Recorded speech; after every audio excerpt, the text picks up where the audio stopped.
And this little group of clerici vagantes, wandering clerks, I don't know where, no, clerks in the modern English means something else. Clerici vagantes, these little communities found the people they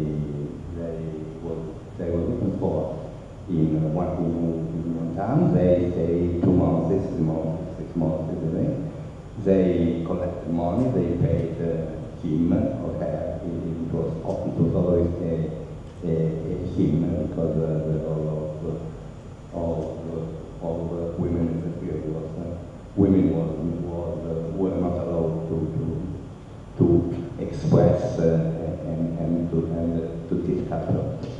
They learned something, the comments on some book and so on, and then they passed it to another town.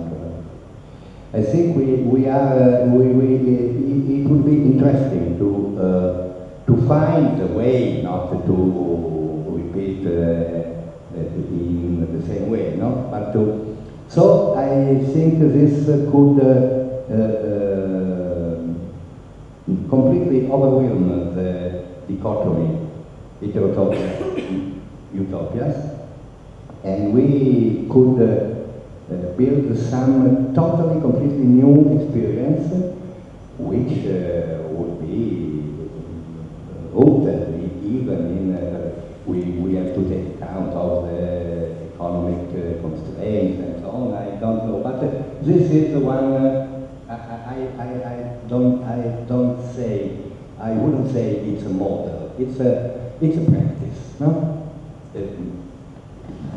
Once more, in Foucaultian terms, a practice.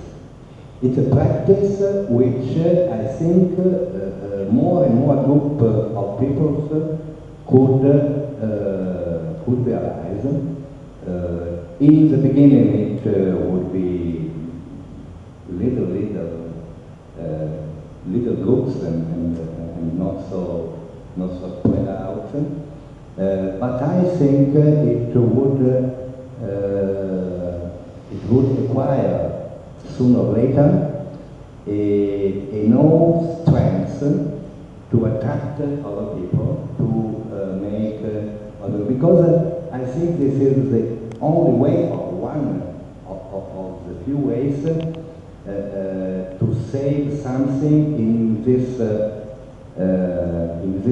mechanism of transmission of knowledge from one generation to another, which is, in my opinion, completely broken in the school today.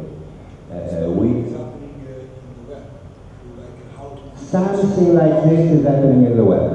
But the web is very important, and I don't want to rely on the old rhetoric, but somehow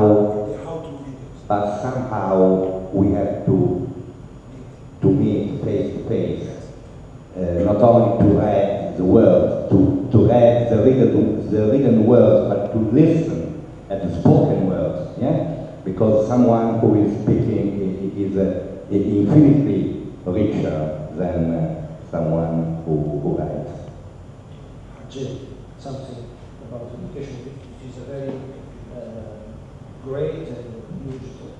Yeah. Actually, I want to talk about estrangement and interdependence. And what I noticed today is that almost every speaker was talking about the environment. Francisco was talking about the knowledge environment. Amos was talking about the education environment. Nicole about the environment of reflection. Carlo about borders and the concept of the environment between places. Sarah about environments of the mind.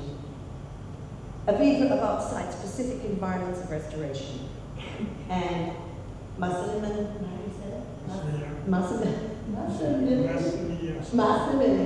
about environments of sound in Netflix. And I think what I want to say is that one of the reasons I think we got lost, which I think we definitely did, was because we are bodily and mentally estranged from our environment.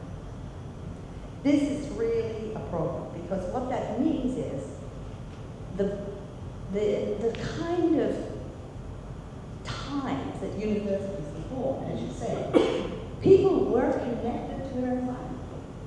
They were much more thinking about what can we share, how can an interdependent community benefit from each other's knowledge. We've lost the way. And I think this is the problem. We actually, if we were to think about the many potentials of how we can gain back our connections to all of these environments we're talking about, then we can think about ways in which our interdependence benefits each other. But unless we start to connect back physically and mentally to our environment, we're actually going to keep going down this very, very kind of mixed path. One, I think, problem about this mixed path is that we're substituting things from the environment that we consider part of the environment with other things. I really actually seriously think that, like, the money has replaced the predator in the predator-prey relationship. I think that, like, we've lost perspective of our place in the world in many aspects. And this is quite problematic. It means that we can't actually understand our interdependence. And this goes back to what you were saying. This interdependence will breed humility, because it can't breed arrogance. Because we all know we're all part of the same whole. So if we can actually think about being less estranged from our environment in many respects,